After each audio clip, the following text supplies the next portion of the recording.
자, 이 문제는 최고창의 개수가 1인 4차 함수에 관한 문제입니다. 그런데 y는 fx의 그래프가 주어진 게 아니라 y는 f의 프라임 x, 즉 도함수의 그래프가 주어져 있죠. 예, 문제 유형 자체는 아주 전형적입니다. 그지? 자, 근데 우리가 먼저 이 y는 f 프라임 x의 그래프의 부호의 변화를 한번 보자라는 거지. 그래야만 우리가 y는 fx의 그래프를 대충 어떻게 생겼는지 알아낼 수 있으니까. 자, 보시다시피 알파보다 작은 부분에선 얘는 마이너스가 되고요. 알파에선 0이 됐다가 그 다음에 알파하고 베타 사이에선 다시 마이너스, 그 다음 베타에서 0 되고 그 다음 베타보다 커지면 플러스가 되는 걸 볼 수가 있습니다. 자, 바꿔말하면 fx는 알파까지는 감소 잠깐 0 됐다가 다시 감소 베타에서 극소값을 가지고 그 뒤로는 증가하는 걸 볼 수가 있죠. 따라서 우리가 정확하게 y는 fx가 어떻게 생겼는지는 모르더라도 대충 그래프의 개형이 감소 잠깐 0 됐다가 감소 베타에서 극소값을 갖는다 라는 걸 알 수가 있습니다. 즉 여기 변곡점이죠. 왜냐하면 감소했다가 잠깐 0 됐다가 도로 감소를 하니까 x는 알파에서 변곡점 되는 걸 볼 수가 있고요. 그 다음에 x는 베타에서 극소값을 갖는다라는 건 알 수가 있습니다. 그래서 y는 fx의 그래프의 개형은 이렇게 그려진다라는 걸 알아낼 수가 있죠. 자, 그래서 기억에서 뭐라고 그랬냐면 y는 fx의 최소값이 그지? fx의 최소가 f의 베타냐 이렇게 물어보고 있습니다. 그죠? 얘는 그래프에서 보시다시피 f의 베타가 되는 게 맞습니다. 그치? 뭐 여기가 최소값인 거 뭐 누가 봐도 그렇잖아. 그죠? 따라서 우린 요놈은 참이다라는 걸 볼 수가 있고요. 두 번째, 니은에서는 뭘 물어봤냐면 요럴까? 자, 니은에서는 결국은 f의 프라임 x는 이꼴 fx의 근이 몇 개냐 뭐 이런 걸 묻는 건데, 자, 우리가 알 수 있는 게 있어요. 지금 우리가 f의 프라임 x의 그래프로부터 y는 f의 x의 그래프의 개형, 즉 어떻게 생겼는지를 대충 알아봤는데 이 모양 자체는 알아내는 게 가능해도 사실 얘의 정확한 위치는 알아내는 게 불가능하겠죠. 왜냐하면 결국 우리가 fx라는 놈은 f의 프라임 x를 부정적 분을 해서 알아내는 건데 이 놈은 어쩌고 저쩌고가 나오고 뒤에 항상 플러스 c, 즉 적분상수가 붙기 때문에 이 그래프가 얼마만큼 위로 올라갈지 얼마만큼 아래로 내려올지에 대해서는 우리가 정확한 정보를 얻어낼 수 없다라는 겁니다. 다른 정보가 주어지지 않는 이상. 자, 예를 들면 어떻게 볼 수가 있냐면 예를 들어 우리가 여기서 변곡점 x는 베타에서 극소값 갖는 걸 아니까 예를 들어 그래프가 변곡점을 여기서 갖고 극소값을 베타에서 갖는 이런 식으로 나올 수도 있는 거고요.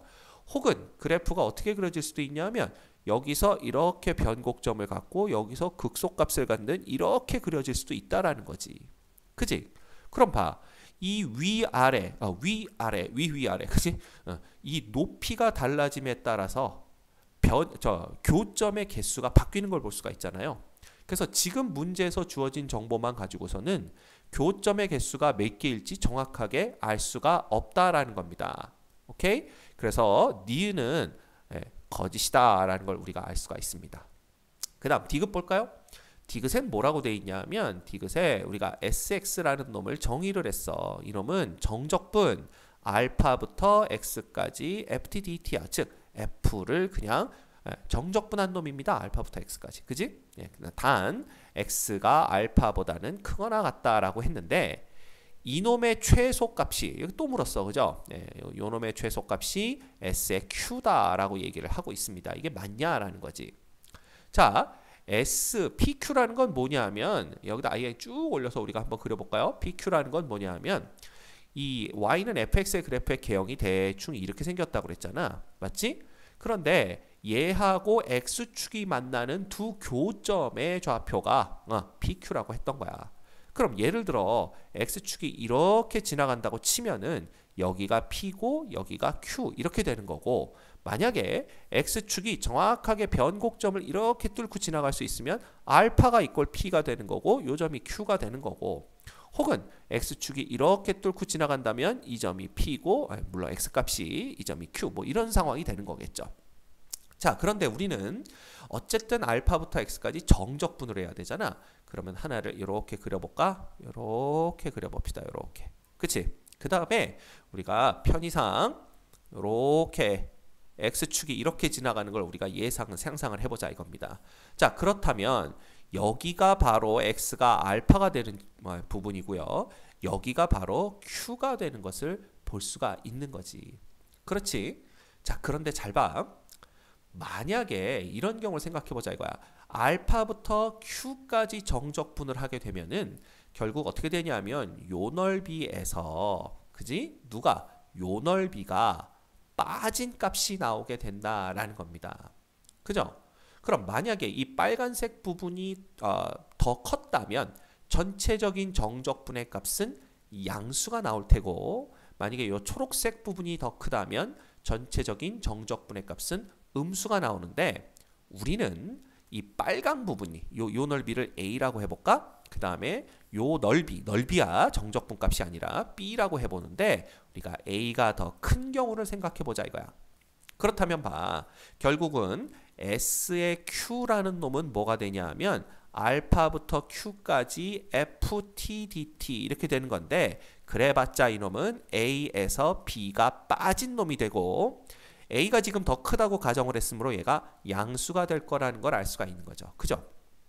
근데 이 양수가 얼마가 됐든지 간에 우리는 어떤 걸 생각해 볼 수가 있냐 하면, 이 q가 아니라 q가 여기쯤 있는 그런 점을 잡는 게 아니라, 예를 들어 우리가 어디를 잡아볼까? 알파에 어마어마하게 가까운 점 감마를 한번 잡아보자 이거야. 그러면 봐, s의 감마라는 놈은 결국은 알파부터 감마까지 ftdt가 되는데, 이것도 보시면 x축보다 윗부분을 적분했기 때문에 양수가 나오는 것을 볼 수가 있다 이거지. 근데 그러면 봐, s의 q도 양수고 s의 감마도 양수가 되는데, 이 두 양수 중에 누가 더 클 거냐라는 거야. 예를 들어 만약에 sq가 더 크다면 그러면 최소값이 sq인 것은 아니지 않느냐라는 거지. 그렇잖아, 그지? 그러면 이 양수가 sq, 즉 a 빼기 b보다 더 작아질 수 있느냐? 가능하더라 이거야. 왜? 아니 알파를 감마를 알파에 어마어마하게 가깝게 잡으면 어떡할 거냐 이거야. 이건 거의, 그지? 거의 0에 가까운 값을 우리가 만들어낼 수도 있다 이겁니다. 그죠? 알파보다 크지만 알파에 엄청나게 가까운 감마를 잡는다면, 그죠? 따라서 이 양수가 얼마이든지 간에 얘보다 더 작은 양수값을 갖도록 감마를 잡는 게 가능하기 때문에 최소값이 SQ라고 말할 수는 없다라는 거지. 그지? 따라서 이놈도 뭐가 되냐 하면 거짓이 된다라는 걸 알 수가 있습니다. 자, 따라서 우리는 정답, 기억만 정답이 되는 것을 볼 수가 있겠네요. 됐죠?